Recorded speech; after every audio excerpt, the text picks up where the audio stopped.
So my rice is a little bit less than al dente, okay? Still has a little bit of a chew to it. Now I'm gonna add my seafood. I have some sea scallops. I just cut these in half, and you can use more scallops, less scallops. I didn't really buy that many scallops. And then I have some peeled into vein shrimp. And I'm just going to place these all around.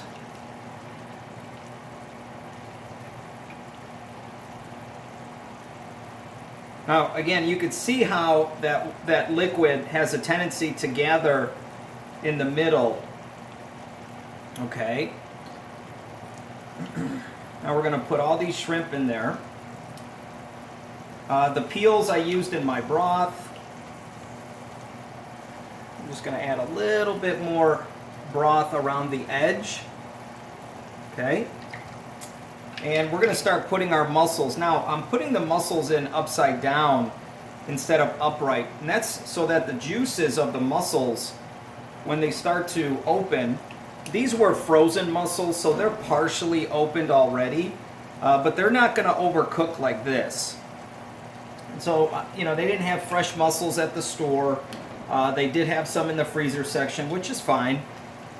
And I want those to open facing down so that juices from the mussels will go into my paella instead of drying up as they open. Alright, so we're going to get all the mussels in there. My shrimp, you can start to see they're starting to cook. We're going to get the rest of the shrimp in there. Now I'm going to let that simmer for about maybe 2 more minutes, and then I'm going to cover it and let that cook, let that sit off the heat for about 7-8 minutes.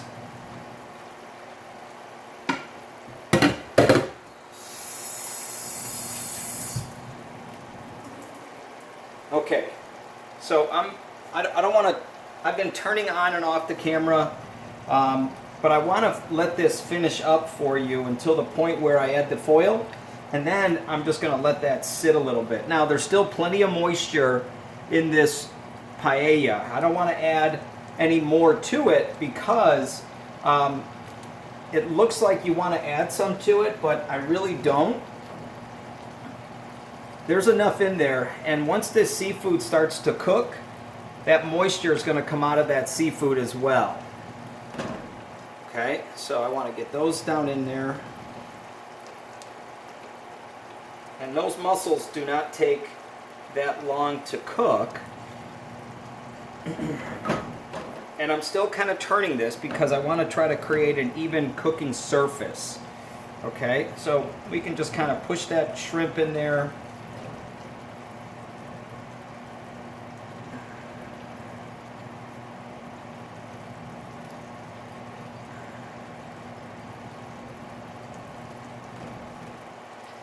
Now, as this rests, the residual heat, I'm going to add just a tiny bit more broth. The residual heat is going to finish cooking this seafood. So in about a minute, I'm going to cover it, and I'm going to, I have some foil here. I have 2 sheets of foil. I'm going to cover this, and I'm going to let it sit for about 8 minutes, okay? Okay, it's been about 7-8 minutes, and I'm going to take this foil off, and look at that. All the seafood is cooked. This could probably go just another minute over here. We can turn that. Alright, that'll still continue to cook. Now, we're going to garnish this up. I have some peas. I love peas. You don't have to put peas on there. I love it. Gives it a beautiful color. This should be like just a big party dish.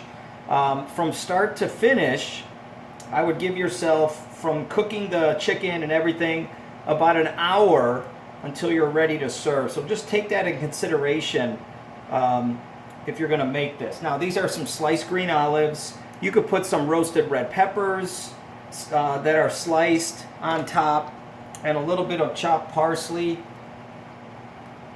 And then I have my lemons. Now the lemons I cleaned up really good, and I took all the seeds out, because you don't want to give people, your guests, lemons that have seeds in there, because then they go to squeeze it over the paella and they get seeds in their dish. Okay, now this would be served just like this, right on the table, boom, right in the middle, and everybody kind of carefully helps themselves.